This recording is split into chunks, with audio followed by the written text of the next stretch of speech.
السلام علیکم ګرانو دوستانو. نن به زه تاسو ته د کرکټ په هکله باندې یو څو تازه او ډېر مهم خبرونه درکړم. چې خاص کار زه به تاسو ته ووایم چې دغه د افغانستان او د بنګلادیش چې کومه نړیوال جام کپ کې لوبه ترسره کیدونکې ده، یو ډېر د خوشحالۍ خبر اوس په دغه ساعت باندې راغلی ده. غواړم زه تاسو سره شریک کړم.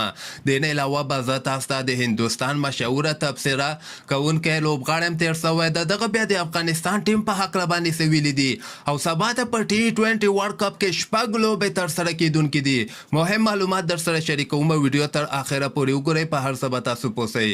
نو راځم اول زه تاسو ته وایم چې تېره ورځ چې کوم T20 ورلډ کپ کې دوه لوبې ترسره شوې ولې دغه دوبۍ چې کوم د نیدرلند سره لوبېدلې ول، دوبۍ نه نیدرلند په 3 وکټو باندې ګټلې ده، او نیمیبیا چې کوم ده هغوی بیا سریلانکا ته په 55 رنزو باندې ماتې ورکړې ده. نیمیبیا 140 رنزه ټارګټ ورکړی، سریلانکا ټول ټیم په 108 رنزو کې آوټ شوی ده. دلته دغه معلومیږي چې د سریلانکا په ځای باندې نیمیبیا د افغانستان ګروپ کې شاملېږي. که چېرته نیمیبیا د بقایا دوه نورې لوبې وګټلې، نو نیمیبیا به په دغه ګروپ سر ته ورسېږي او د افغانستان ګروپ ته بیا د سریلانکا په ځای باندې نیمیبیا راسي. او سبا ته هم په T20 ورلډ کپ کې شپږ زبردسته لوبې ترسره کیدونکې دي. په دغه کې څلور پریکټس لوبې ترسره کیدونکې دي او دوه دانې د کوالیفاین راوند لوبې ترسره کیدونکې دي. سبا ته چې د ګروپ راوند لوبې ترسره کیدونکې دي، دغه سهار ټایم کې 8:30 بجې د سکاټلند ویسټ انډیز سره لوبېږي، او غرمې ټایم کې 12:30 بجې آیرلینډ زیمبابوې سره لوبېږي. دغې نه علاوه سبا ته څلور پریکټس لوبې هم ترسره کیدونکې دي. سهار ټایم کې 9:30 بجې استرالیا هندوستان سره لوبېږي، او همدغسې سهار ټایم کې 9:30 بجې نیوزیلینډ ساوث افریقا سره لوبېږي، او غرمې ټایم کې 12:30 بجې د افغانستان په وخت باندې انګلند پاکستان سره لوبېږي، او همدغه وخت کې افغانستان بنګلادیش سره لوبېږي. د افغانستان او د بنګلادیش لوبو نه مخکې چې کوم زبردست او د خوشحالۍ خبر زه تاسو سره شریکول غواړم. دغه د هوا حالت ما اوس په دغه ساعت باندې کتلی دی چې که خیر سبا لوبه کې د باران امکان کم شوی ده.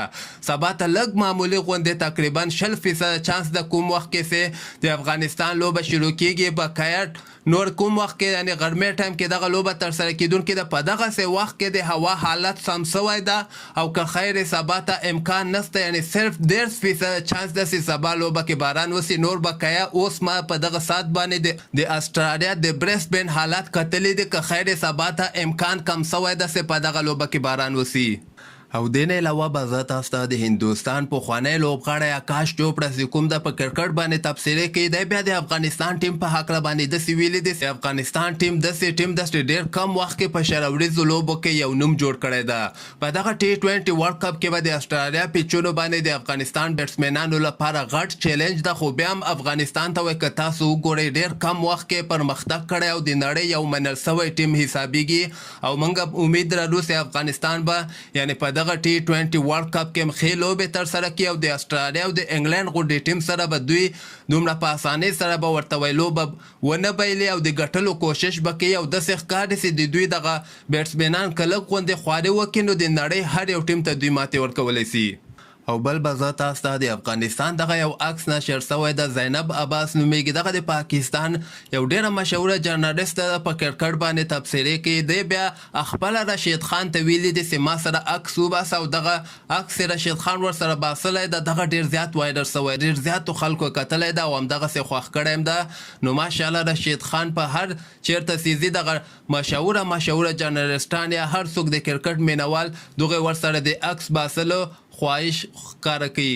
او په آخره کې به زه تاسو ته ووایم چې د افغانستان او د بنګلادیش چې کومه پریکټس لوبه ترسره کیدونکې ده، زیاتره د کرکټ مینوال چې کوم دی د افغانستان دغه د سالم صافي او حضرت الله زازي ته ډېر زیات په تمه دي چې سالم صافي بالینګ وګوري او د حضرت الله زازي بیټینګ په استرالیا کې وګوري.